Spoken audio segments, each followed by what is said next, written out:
दोस्तों हम आज बात करने जा रहे हैं पास्ट कंटिन्यूस के बारे में। अगर आपने इस वीडियो को लास्ट तक देख लिया तो आई प्रॉमिस कि आपको पास्ट कंटिन्यूस में कोई भी डाउट कोई भी प्रॉब्लम नहीं रहेगी। तो चलिए बिना कोई वक्त ज़ाया किए इसको सीखते हैं। दोस्तों पास्ट कंटिन्यूस क्या है?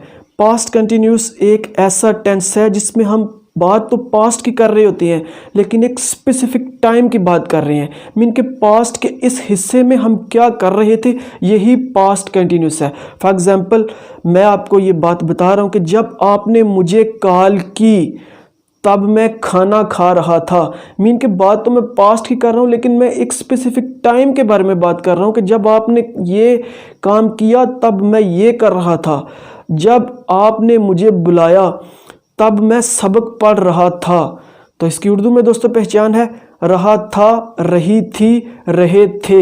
ये इसकी उर्दू में पहचान है। जब भी हमारे किसी भी उर्दू के फ़िक्रे के लास्ट पे ये वर्ड्स आ जाएं तो ये पास्ट कंटिन्यूस है। तो चलिए इसकी इंग्लिश में ट्रांसलेशन सीखते हैं। इंग्लिश में ट्रांसलेशन सीखने से पहले दोस्तों मैं आपको एक बात बताऊंगा कि जब मैंने प्रेजेंट कंटिन्यूस स्टार्ट किया था तो याद कीजिए मैंने आपको एक बात बताई थी।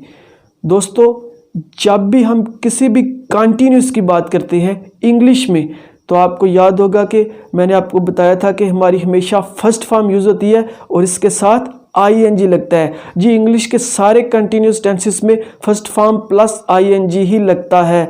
हम इसके हेल्पिंग वर्ब्स बताते हैं कि ये प्रेजेंट, फ्यूचर या पास्ट का कंटिन्यूस है। हमने उसकी वर्ब से अंदाज़ा लगाना है। तो इसमें फॉर्म ऑफ वर्ब की तो टेंशन ही खत्म, जस्ट पहले लगाओ आगे आईएनजी ठूस दो, कंटिन्यूस बन गया। बस इसकी हेल्पिंग वर्ब्स याद रख लो। पास्ट कंटिन्यूस की दोस्तों दो हेल्पिंग वर्ब्स हैं, वाज एंड वर। हमने इसकी इंग्लिश में जब ट्रांसलेशन करनी है तो हमने क्या करना है, सब्जेक्ट के पास बात वाज या वर लगाना है जो भी सूटेबल है हमारे सब्जेक्ट के लिए। इसके बाद फर्स्ट फॉर्म प्लस आईएनजी और ये बन गया पास्ट कंटिन्यूस। वाज किसके साथ लगता है दोस्तों? वाज लगता है आई के साथ, ही के साथ, शी के साथ, इट के साथ, कोई भी सिंगुलर नाउन है उसके साथ हम यूज़ करेंगे वाज। पीछे वर बच गया तो वर किसके साथ लगाएंगे? एक बात आपने ज़हन में बिठा लेनी है, जितने भी हमारे प्लूरल नाउन्स एंड प्रोनाउंस हैं उनके साथ तो लग गया वर। इसके अलावा एक और सब्जेक्ट के साथ भी वर लगता है, यू के साथ। दोस्तों you plus all plural nouns and pronouns जो भी हैं उनके साथ हमने लगाना है वर। इसके अलावा बाकी के साथ हम लगा देंगे वाज। तो इसकी उर्दू में आपको पहचान तो पता चल गई है, इंग्लिश में भी इसका स्ट्रक्चर समझ आ गया है। तो चलिए फिर इसके हम कुछ फिक्रे बनाते हैं। मैं सबक पढ़ रहा था। देखिए हम मैंने इस यहाँ पर बताया कि मैं पास्ट के स्पेसिफिक टाइम में क्या कर रहा था, सबक पढ़ रहा था। I was reading the lesson. देखा सब्जेक्ट आई आया तो आई के साथ हमने क्या पढ़ा है, वाज लगाना है। इसके बाद फर्स्ट फॉर्म प्लस आईएनजी और बस ये हमारा बन गया पास्ट कंटिन्यूस का सादा फिक्रा। मैं खेल रहा था, आई वॉज प्लेइंग। वो दौड़ रहे थे, दे वर रनिंग। अब देखिए आपने हमारा प्लूरल सब्जेक्ट है, दे एक प्लूरल प्रोनाउन है। इसके बाद हमने क्या पढ़ा, वर लगाना है। तो ये हमारा बन गया इसका ये सेंटेंस। तुम वहां जा रही थी, यू वर गोइंग देयर। हमने यहाँ पर भी देखा यू के साथ भी हमने क्या लगाना है, वर। तो दोस्तों इसके अगर हमने मनफी फिक्रात बनाने हैं तो क्या करना है, बिल्कुल सही आपने अंदाज़ा लगाया है।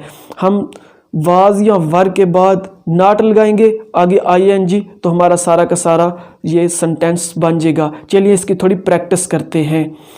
मैं दौड़ नहीं रहा था, I was not running.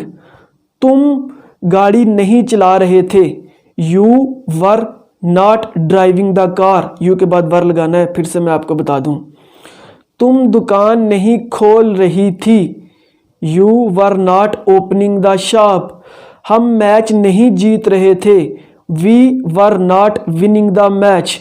Negative आ गया तो चलिए फिर इसके हम सवालिया बनाते हैं। सवालिया बनाने के लिए क्या करना है दोस्तों, इतने टेंस आपने सीख लिया अब तो आपको पता चल ही गया है कि सवालिया बनाने के लिए हेल्पिंग वर्ब को उठा के बस फर्स्ट पे लगा दो। इसके बाद सब्जेक्ट, इसके बाद सारे के सारे दूसरे हमने स्ट्रक्चर बनाना है, नॉट लगाना है, इसके बाद सब्जेक्ट के बाद स्ट्रक्चर बनाना है। तो हमारा बन गया, क्या तुम स्कूल जा रही थी, were you going to school.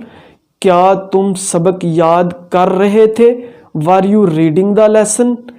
क्या मैं आ रहा था, वाज आई कमिंग। क्या वो जा रहे थे, वर दे गोइंग। बस सिंपल है। अगर नेगेटिव भी आ गया है और उसके बाद सवालिया भी है तो फिर क्या करना है, बिल्कुल पिछले टेंसेस की तरह ही हमारा जो हेल्पिंग वर्ब है उसको पहले लगाएंगे, उसके बाद सब्जेक्ट लगाएंगे, उसके बाद नॉट लगाएंगे और उसके बाद हमारा ऑब्जेक्ट लग जाएगा। चलिए इसका हम प्रैक्टिस करते हैं। क्या तुम नहीं पढ़ रहे थे, वर यू नॉट रीडिंग। यहाँ पर आपने देखा पहले मैंने वर लगाया, फिर इसके बाद सब्जेक्ट, फिर नॉट लगाया। क्या तुम नहीं दौड़ रहे थे, वर यू नॉट रनिंग। क्या अली सबक नहीं पढ़ रहा था, was Ali not reading the lesson. क्या वो खत नहीं लिख रहे थे, were they not writing the letter.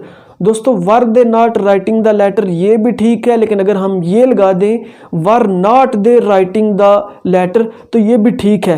लेकिन याद रखें रिटन इंग्लिश में हमने वर के बाद सब्जेक्ट फिर नॉट लगाना है, और अगर हम स्पीकिंग कर रहे हैं तो फिर हम वर not they reading the lesson या लेटर भी कर सकते हैं। ये इसकी पहचान है, दोनों में से गलत कोई भी नहीं है। तो मुझे उम्मीद है कि आपको इस वीडियो में पास्ट कंटिन्यूस की समझ लग गई है। अगर आपको इसके मतलब कोई भी प्रॉब्लम है तो आप कमेंट कीजिए, मैं आपके क्वेश्चन का आंसर ज़रूर दूंगा। मिलते हैं नेक्स्ट वीडियो में, तब तक के लिए अल्लाह हाफिज़।